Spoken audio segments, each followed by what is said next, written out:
Hello বন্ধুরা, আজকে আপনাদের শেখাবো কিভাবে পপ আপ টেক্সট ইফেক্ট তৈরি করতে হবে প্রিমিয়ার প্রোতে। তো চলুন যাওয়া যাক। এই হলো আমাদের ব্যাকগ্রাউন্ড এবং এই হচ্ছে টেক্সট। তো টেক্সটটিকে আমরা সরাসরি ভিডিওর উপরে নিয়ে যাবো। ভিডিওর উপরে নিয়ে যে আমরা 10 ফ্রেমের একটি টেক্সট নেব।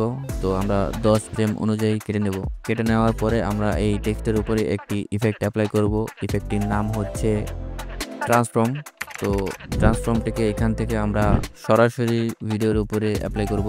এখান থেকে চলে যেতে হবে আমাদের ইফেক্ট অ্যান্ড কন্ট্রোলসে যাওয়ার পরে আমরা স্কেলের উপরে একটি কি ফ্রেম অ্যাড করব টেক্সটের ফার্স্ট ফ্রেমে গিয়ে। তো এখানে থাকবে 100 এবং চলে যাব 5 ফ্রেম আগে। ওইখানে আরেকটি কি ফ্রেম সেট করতে হবে 90 এবং চলে যাব লাস্ট ফ্রেমে এবং এখানে আরেকটি কি ফ্রেম সেট করতে হবে 95। দেখতে পাচ্ছেন ইফেক্টটা মোটামুটি রেডি হয়ে গেছে এবং আরেকটু নিচে যেতে হবে। আরেকটু নিচে গিয়ে এখানে শাটার অ্যাঙ্গেল সেট করতে হবে 360 এবং ইউজ কম্পোজিশন শাটার আনচেক করতে হবে।